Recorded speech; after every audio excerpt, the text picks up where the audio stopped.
கிறிஸ்துவுக்குள் அருமையான சகோதர சகோதரிகள் யாவருக்கும் உயிர்த்தெழுந்தே ஆண்டவராகிய இயேசு கிறிஸ்து நாமத்தினால் வாழ்த்துக்களை சொல்லிக்கொள்வதில் மிக்க மகிழ்ச்சி அடைகிறேன். எனக்கு அன்பார்ந்ததிலே இந்த அருமையான கர்த்தனாலே நாம் தேவனுக்கு மகிமையாக நம்முடைய பாடல் புத்தகத்தில் அருள் ஏராளமாய் பெய்யும் என்ற பாடலை பாடி நாம் ஜெபித்து கர்த்தர் வசனத்துக்கு கடந்து செல்வோம். அருள் ஏராளமாய் பெய்யும் என்ற பாடல் பாடுவோம். அருள் ஏராளமாய் பெய்யும் உறுதி வாக்கிதுவே, ஆறுதல் தேறுதல் செய்யும் சபையை உயிர்ப்பிக்குமே. அருள் ஏராளம் அருள் அவசியமே, அற்பமாய் சொற்பமாயல்ல திரளாய் பெய்யட்டுமே.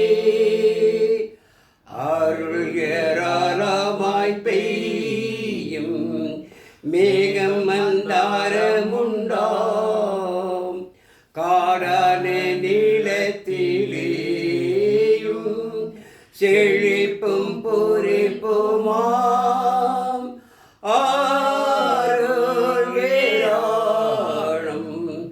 அருள் அவசியமே, அற்பமாய் சொற்பமாயல்ல திரளாய் பெய்யட்டுமே. அருள் ஏராளமாய் பெய்யும் இயேசு வந்தருளுமே, இங்குள்ள கூட்டத்திலேயும் கிரியை செய்தருளுமே.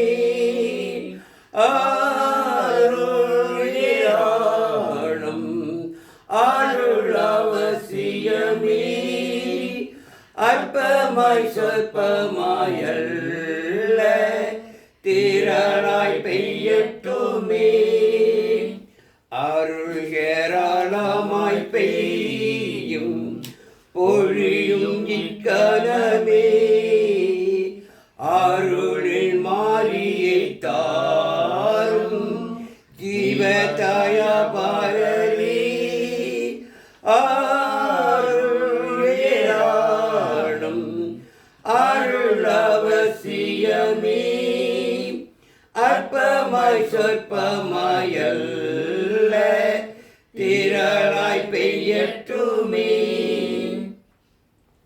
நாம் ஜெபித்து கர்த்தருடைய வசனத்துக்கு நாம் கடந்து செல்வோம். நாம் கண்களை மூடி ஜெபிப்போம். நம்முடைய தூக்கு ஜெபத்தை சூர்யா நமக்கு நடத்தி திவிச்சுவார். ஜெபம் செய்வோம். வானாதி வானங்களில் பேசுகிறதான எங்கள் ஜீவனும் நல்ல பிதாவே, பிதாவே இந்த வழியில் உம்முடைய வசனத்தை நாங்கள் கேட்டிருக்கிறோம். பிதாவே, பிதாவே இந்த ஆசீர்வாதமும் கிருபையும் எங்கள் தந்தர்களுக்காக நாங்கள் கொடானக்கூடிய நன்றியில் செலுத்துகிறோம். பிதாவே, பிதாவே இந்த வசனத்தை கேட்டு மட்டுமல்ல, இந்த வசனம் மூலமாக நடந்து கொள்ளவும், இந்த வசனத்தை பிறகு சொல்லத்தக்கமான கிருபையும் ஆசீர்வாதமும் எங்களுக்கு தரும்படியாக நாங்கள் ஜெபிக்கிறோம். பிதாவே, பிதாவே என்றென்றைக்கு உம்முடைய கிருபையும் ஆசீர்வாதமும் எங்களோடு இந்த வழிநடத்தும்படியாக இயேசு கிறிஸ்துவின் நாமத்தில் ஜெபிக்கிறோம் எங்கள் ஜீவன நல்ல பிதாவே. ஆமென். இந்த ஞான கத்தினாலே நாம் வேத வாசிப்பாக நம்முடைய வேதாகமத்தில் புதிய ஏற்பாட்டு யாக்கோப்பு எழுதிய நிருபம் 4ஆம் அதிகாரம் 6 முதல் 10 வசனங்கள் வாசிக்க கேட்கலாம். யாக்கோப்பு 4ஆம் அதிகாரம் 6 முதல் 10 வசனங்களில், அவர் அதிகமான கிருபையை அளிக்கிறாரே, ஆதலால் தேவன் பெருமை உள்ளவர்களுக்கு எதிர்த்து நிற்கிறார், தாழ்மை உள்ளவர்களுக்கோ கிருபை அளிக்கிறார் என்று சொல்லியிருக்கிறது. ஆகையால் தேவனுக்கு கீழ்ப்படிந்திருங்கள், பிசாசுக்கு எதிர்த்து நில்லுங்கள், அப்பொழுது அவன் உங்களை விட்டு ஓடி போவான். தேவனிடத்தில் சேருங்கள், அப்பொழுது அவர் உங்களிடத்தில் சேருவார். பாவிகளே, உங்கள் கைகளை சுத்தரியுங்கள், இருமனம் உள்ளவர்களே, உங்கள் இருதயங்களை பரிசுத்தமாக்குங்கள். நீங்கள் துயரப்பட்டு துக்கித்து அழுங்கள், உங்கள் நகைப்பு துக்கிப்பாகவும் உங்கள் சந்தோஷம் சஞ்சலமாகவும் மாறக்கடவது. கர்த்தருக்கு முன்பாக தாழ்மைப்படுங்கள், அப்பொழுது அவர் உங்களை உயர்த்துவார். எனக்கு அன்பார்களே, இந்த நாளிலே நாம் தாழ்மை என்ற தலைப்பின் கீழ் கர்த்தருடைய வசனங்களை ஆராய்ந்து பார்க்க போகிறோம். கடந்த வாரத்திலே கீழ்ப்படிதல் என்ற தலைப்பின் கீழ் கர்த்தருடைய வசனங்களை ஆராய்ந்து பார்த்தோம். இன்றைக்கு தாழ்மை, அதாவது தாழ்மை என்றால் ஆங்கிலத்திலே ஹம்பிள் என்று சொல்வார்கள். அதாவது தாழ்மைக்கு எளிமை என்றும் சொல்லலாம், அல்லது பொறுமை என்று சொன்னால் பொறுமை, எளிமை, தாழ்மை, இந்த மூன்றுமே ஒரே ஒரு குணாதிசயங்களுடையத்தான் இருக்கிறது. கிறிஸ்துவுக்கு ஜீவிக்கிற நாம் ஒவ்வொருவரும் தாழ்மையுள்ள மக்களாக இருக்க வேண்டும் என்று சொல்லி பரலோகத்தின் தேவன் நினைக்கிறார், எதிர்பார்க்கிறார். தாழ்மை மிக மிக அவசியம் பாருங்கள். ஆகவேதான் யாக்கோபின் மூலமாக பரிசுத்தவான் கூறும் பொழுது தாழ்மையுள்ளவர்களுக்கோ கிருபை அளிக்கிறார் என்று சொல்லியிருக்கிறது. அது கிருபை தேவன் ஏற்கனவே நமக்கு என்ன செய்கிறார்? கிருபை பாருங்கள், அவர் அதிகமான கிருபையை அளிக்கிறாரே, ஆதலால் தேவன் பெருமையுள்ளவர்களுக்கு எதிர்த்து நிற்கிறார், தாழ்மையுள்ளவர்களுக்கோ கிருபை அளிக்கிறார் என்று சொல்லியிருக்கிறான். தேவன் நமக்கு அநேக கிருபையில் தந்திருக்கிறார். இன்றைக்கு கூட நம்ம எல்லாரும் ஒன்று கூடி பரலோகத்தின் தேவனை ஆவியோடு தொழுது கொள்ள வந்திருக்கிறோம் சொன்னால் இது தேவன் செய்த கிருபை. நெடும் தூரத்திலிருந்து டூவீலர் மூலமாக அருமையான சகோதரர்கள் இங்கே வந்து கூடுவது அவர் செய்த கிருபை. எத்தனை பேரை பார்க்கிறோம்? நேற்று பார்த்தவர்கள் இன்றைக்கு பார்க்க முடிவதில்லை. அப்படிப்பட்ட இந்த சூழ்நிலையில் இன்றைக்கு நம்ம எல்லாரும் ஒருமித்து கூடி பரலோகத்தினே தேவனை தொழுது கொள்ள வந்திருக்கிறோம் சொன்னார், அவர் செய்த கிருபை. ஆகவே தான் யாக்கோபின் மூலமாக ஆவியான் சொல்லும் பொழுது அவர் அதிகமான கிருபை அளிக்கிறாரே, ஆதலால் தேவன் பெருமையுள்ளவர்களுக்கு எதிர்த்து நிற்கிறார், தாழ்மையுள்ளவர்களுக்கு கிருபை அளிக்கிறார் என்று சொல்லி. பெருமையை தேவன் ஒருபோதும் ஏற்றுக்கொள்வது கிடையாது. இன்றைக்குள்ளே பாருங்க, அநேகர் ஒன்றுமே தெரியாது, ஆனால் தங்களை தாங்களே பெருமையாக பேசிக்கொள்வார்களாம், நான் அப்படி இப்படின்னு சொல்லி. அது தவறு. எவ்வளவு நீ வசதி வாய்ப்பு இருந்தாலும், எவ்வளவு நீ ஞானமுள்ளவனாக படித்திருந்தாலும், பெருமை பேசாமல் தாழ்மையாக இருந்தால் அது தேவனுடைய பார்வையில் மிகுந்த சந்தோஷமாக பாருங்கள். சங்கீதக்காரர் சொல்வது பாருங்கள், சங்கீதம் 138 அதிகாரம் 6வது வசனத்தை வாசிக்கலாம் பாருங்கள். சங்கீதம் 138 6 வாசிக்கலாம்.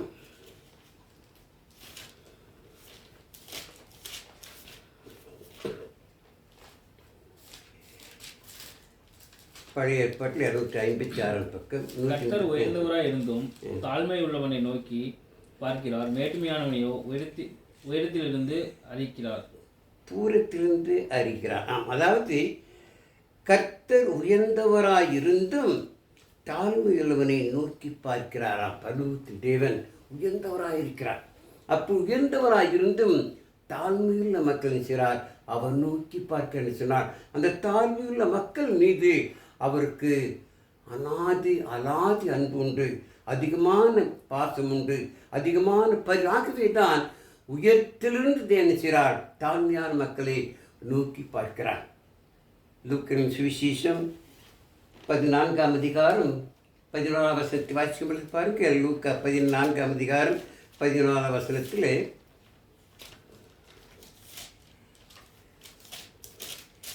லூக்கா 14:11 வாசிக்கலாம்.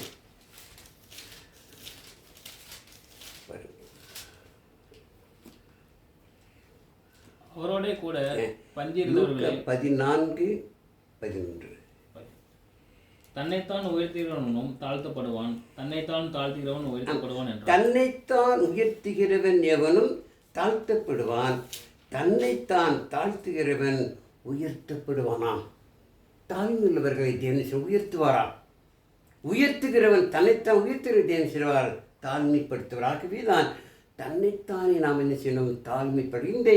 இதை அறிந்து கொள்ளும்படியாக ஆண்டவராகிய இயேசு கிறிஸ்து அருமையான ரூமை சொல்கிறார். வாசிக்கலாம் பாருங்கள். அதே லூக்காவின் சுவிசேஷம் 18ஆம் அதிகாரத்தில் திருப்போம். லூக்கா 18ஆம் அதிகாரம் 9வது வசனத்தை வாசிக்கலாம் பாருங்கள். அன்றியும் தங்களை நீதிமான்கள் என்று நம்பி மற்றவர்களை அற்பமாய் எண்ணின சிலரை குறித்து அவர் உவமையை சொன்னார். பாருங்கள், தங்களை பெருமை பேசிக்கொண்டு நான் நல்லவன், நான் அப்படி இப்படி சொல்கிறார்கள் அல்லவா, அப்படிப்பட்டவரை குறித்து ஆண்டவர் உவமை சொல் பாருங்கள்.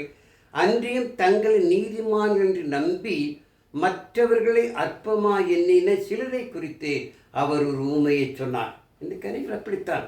நீ இப்படி நீ அப்படின்னு சொல்லி மற்றவர்களை குற்றப்படுத்துவார்கள், மற்றவர்கள் ஈடுபடுத்துவார்கள், மற்ற அற்பமாக என்னவார்கள். அப்படி இருக்கிறவர்களுக்கு ஆண்டவராகிய இயேசு கிறிஸ்து ஒரு அருமையாக உண்மை சொல்கிறார்.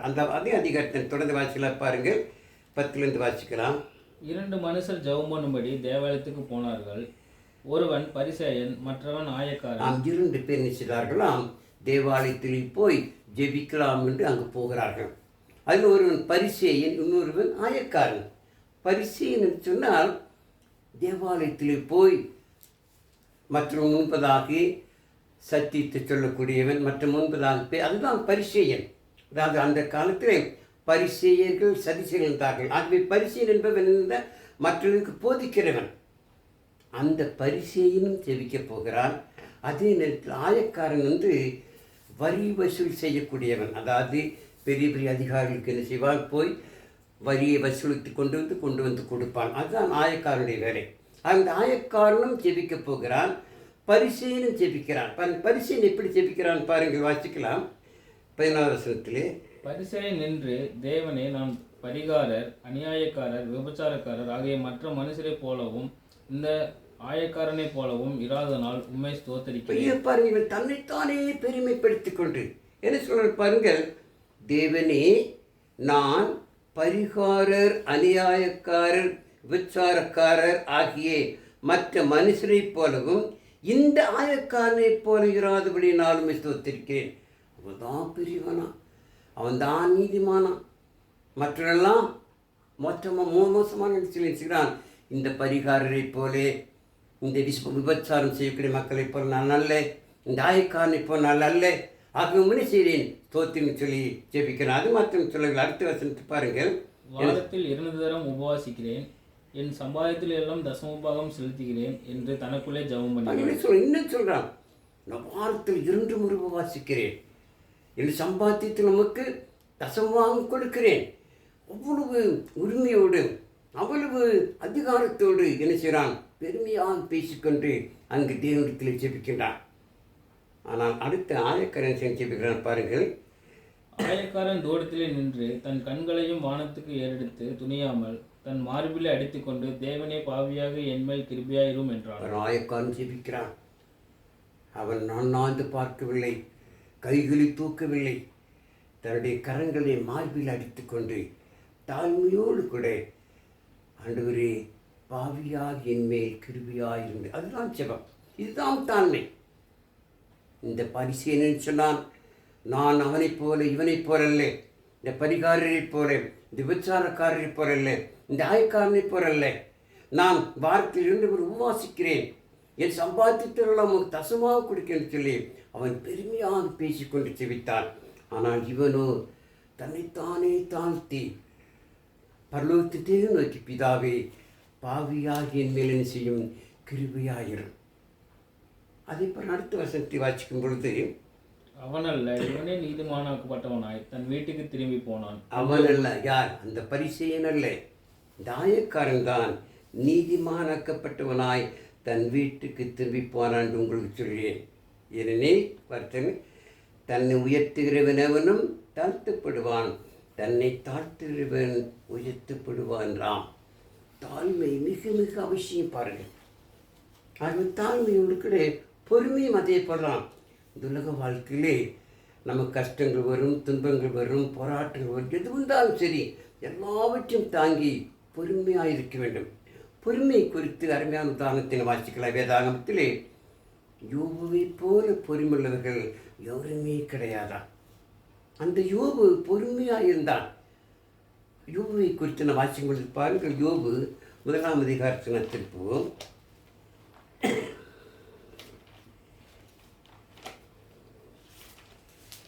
பழைய பாட்டிலே 634ஆம் பக்கம்.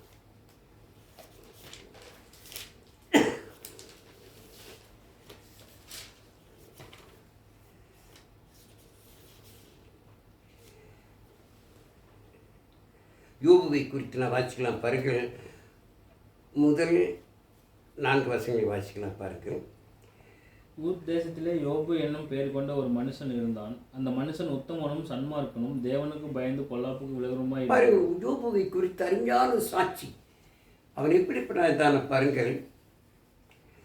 யோபு என்னும் பெயர் கொண்ட ஒரு மனுஷன் இருந்தான். அந்த மனுஷன் உத்தமனும் சன்மார்க்கனும் தேவனுக்கு பயந்து பொல்லாப்புக்கு விலகுமாயிருந்தான். பாருங்கள், அவனுடைய வரலாறை வாசிக்கலாம். அவனுக்கு 7 குமாரரும் 3 குமார்த்திகளும் பிறந்தார்கள்.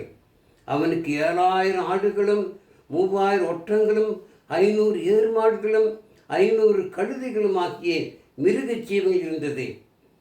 திரளான பணிவிடைக்காரர் இருந்தார்கள். அதனால் அந்த மனுஷன் கிழக்கத்திய புத்தர் எல்லாரிலும் பெரியவனாயிருந்தார். ஆனால் என்ன செய்தான்? அவன் தேவ பக்தவனாய், உத்தமனாய், சன்மார்க்கனாய், தேவனுக்கு பயந்தவனாய் ஜீவித்தான்.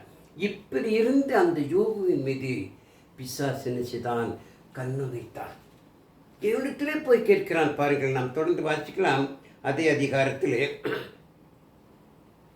6 வாசிக்கலாம். பாருங்கள். ஒரு நாள் தேவபுத்திரர் கர்த்தருடைய சன்னதியில் வந்து நின்றபோது சாத்தானும் அவர்கள் நடுவிலே வந்து நின்றான். கர்த்தர் சாத்தானை பார்த்து, நீ எங்கே இருந்து வருகிறாய் என்றார். சாத்தான் கர்த்தருக்கு பிடித்துமாக, பூமி எங்கும் உலாவி அதில் சுற்றி திரிந்து வருகிறேன் என்றான். கர்த்தர் சாத்தானை நோக்கி, என் தாசனாகிய யோபின் மேல் கவனம் வைத்தாயோ? உத்தமனும் சன்மார்க்கனும் தேவனுக்கு பயந்து பொல்லாப்புக்கு விலகனுமாகிய அவனைப் போல பூமியில் ஒருவனும் இல்லை என்றார். பாருங்கள், சாத்தானுக்கு யாரெல்லாம் தேவனுக்கு பிரியமாக ஜீவிக்கிறார்களோ, யாரெல்லாம் தேவன் நெருங்கி அவர்கள் மேல்தான் சாத்தானுக்கு என்ன கண்ணம் இருக்குமா? அந்த யோபு உத்தமனாய், சன்மார்க்கனாய், தேவனுக்கு பயந்தனாய் இருந்ததினால் இந்த யோபுவை எப்படியாவது தேவனுக்கு பிரிக்க வேண்டும் என்று சொல்லி நினைச்சுதான் யோபுவின் மீது கவனம் வைத்தான். தேவத்தினார், நீ என் மகனாகிய என் தாசனாகிய யோபுவின் மீது கவனம் வைத்தாயா?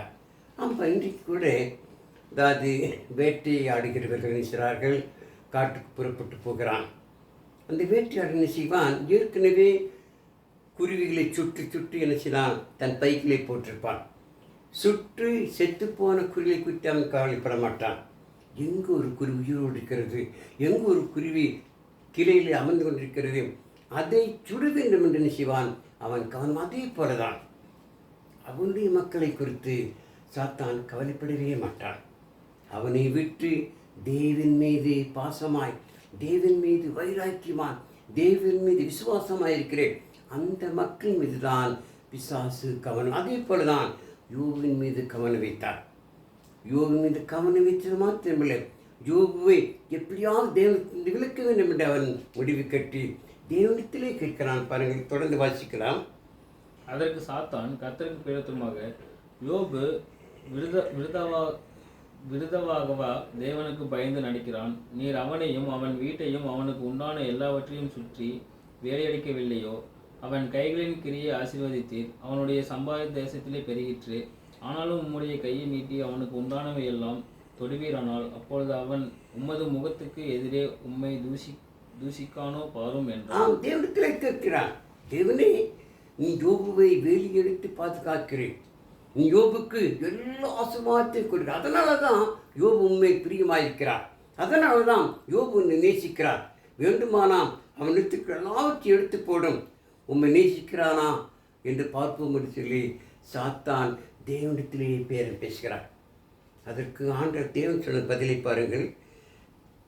12வது வசனம். கர்த்தர் சாத்தானை நோக்கி, இதோ அவனுக்கு உண்டானவை எல்லாம் உன் கையில் இருக்கிறது, அவன் மேல் மாத்திரம் உன் கையை நீட்டாதே என்றார். அப்பொழுது சாத்தான் கர்த்தருடைய சன்னதியை விட்டு புறப்பட்டு போனான். உடனே தேவன், சரி, இப்பொழுது யோபுவின் கை ஒப்பு கொடுக்கிறேன், அவன் மீது எந்த விதமான செய்து விடாதே, அவனுடைய எல்லா சொத்துக்கள் என்ன செய்ய எடுத்துக்கொள் என்று சொல்லி தேவன் சாத்தானுக்கு சொல்லிவிட்டான். அடுத்தது பிசாசு செய்தான்? யோபுக்கு இருக்கிற ஒவ்வொன்றையும் என்ன செய்கிறான்? ஒவ்வொரு நாளாக எடுத்துக்கிற பாருங்கள், தொடர்ந்து வாசிக்கலாம். பின்பு ஒரு நாள் யோபுடைய குமாரரும் அவன் குமார்த்திகளும் தங்கள் மூத்த சகோதரன் வீட்டிலே புசித்து திராட்சரசம் குடிக்கிற போது ஒரு நாள் ஆள் அவனிடத்தில் வந்து, எருதுகள் உழுது போகிறது, கழுதைகள் அவைகளின் பக்கத்திலே மேய்ந்து கொண்டிருக்கையில் சபையர் அவர்கள் மேல் விழுந்து அவைகளை சாய்ந்து கொண்டு போனார்கள். வேலையாட்களையும் பட்டை கருக்கினால் வெட்டி போட்டார்கள். நான் ஒருவன் மாத்திரம் தப்பி அதை உமக்கு அறிவிக்கும்படி வந்தேன் என்றான். இவன் இப்படி பேசிக்கொண்டிருக்கையில் வேறொருவன் வந்து, வானத்திலிருந்து தேவனுடைய அக்னி விழுந்து ஆடுகளையும் வேலையாட்களையும் சுட்டெரித்து போட்டது. நான் ஒருவன் மாத்திரம் தப்பி அதை உமக்கு அறிவிக்கும்படி வந்தேன் என்றான்.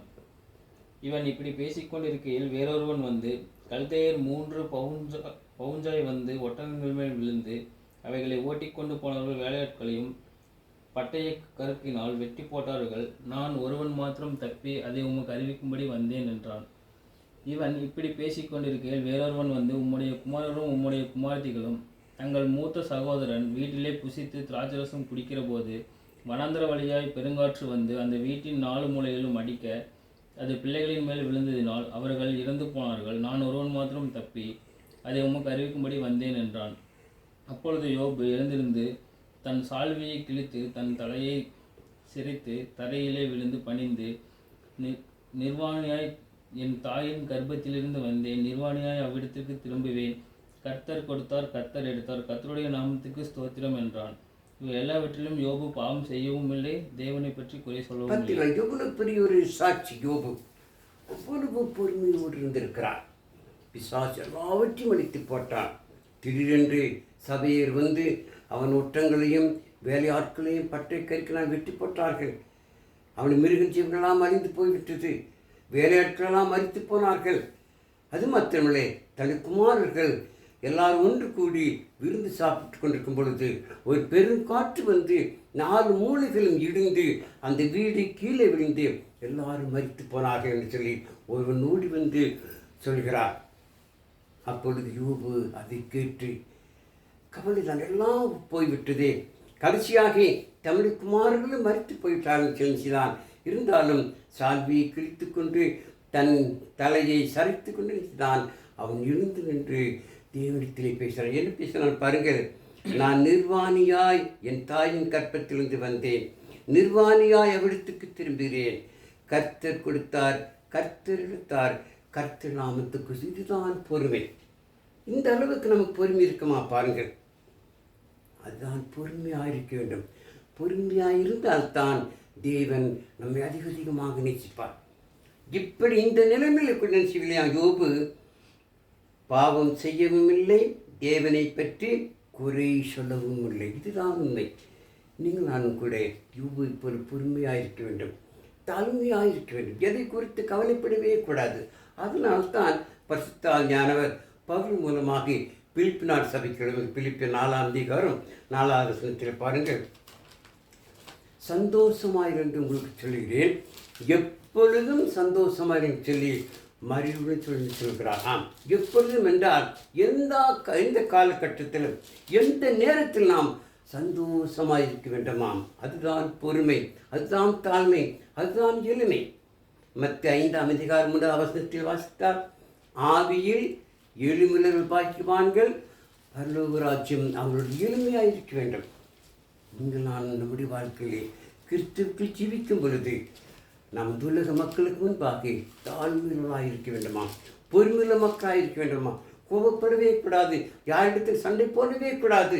என்ற பொறுமை என்றால் எதுக்கு சண்டை வருகிறது, தாழ்மை என்றால் எதுக்கு சண்டை வருகிறது? அதைத்தான் பரலோகத்தின் தேவன் அப்படி இருப்பவர்களே தேவன் உயர்த்துவாரா. அது மாத்திரமில்லை, ஆண்டவராகிய இயேசு கிறிஸ்து கூட தாழ்மையாக இருந்தார் என்று வேதத்தில் வாசிக்கிறோம். அதே பிலிப்பியர் 2ஆம் அதிகாரம் 6லிருந்து 11 வரை வாசிக்கலாம். பாருங்கள், பிலிப்பியர் 2ஆம் அதிகாரம் 6லிருந்து 11 வரை வாசிக்கலாம்.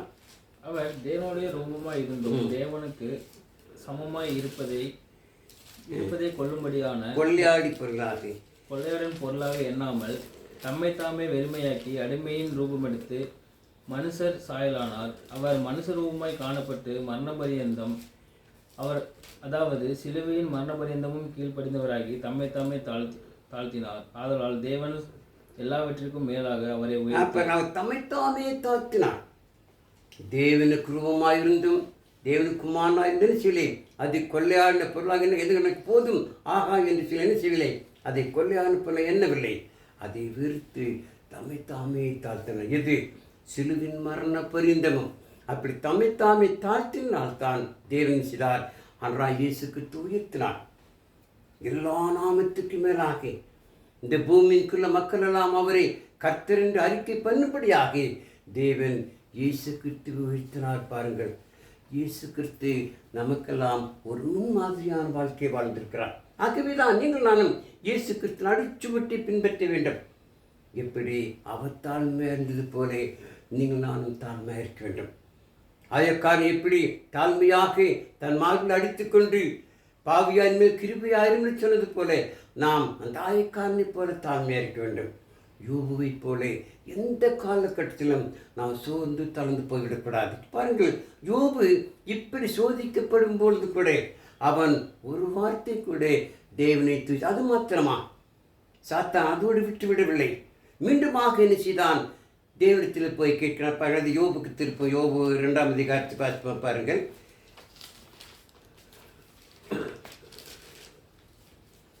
யோபு 2ஆம் அதிகாரம்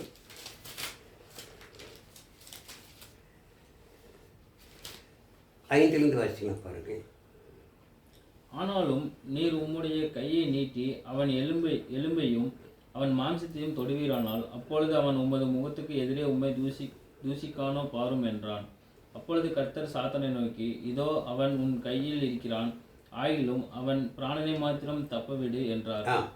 மீண்டுமாக சாத்தான் கர்த்தரிடத்தில் இப்போ தேவத்தில் நீ அவனுக்கு உடம்பிலே ஏதாவது தொந்தரவுகளை கூடும், ஏதாவது வியாதியை கூடும், அப்பொழுது உண்மை நேசிப்பானா தூசிக்கிறான் என்று பார்க்கும்படி சொல்லி சாத்தான் மீண்டும் தேவன் சொன்னார், உமது கையிலே நான் கொடுக்கிறேன், அவனுக்கு பிராணனை மாத்திரம் தப்புது, உயிரை என்று சேதப்படுத்தாதே, என்ன வேண்டுமானால் செய்து கொண்டு சொல்லி தேவன் சாத்தானை செய்தான்.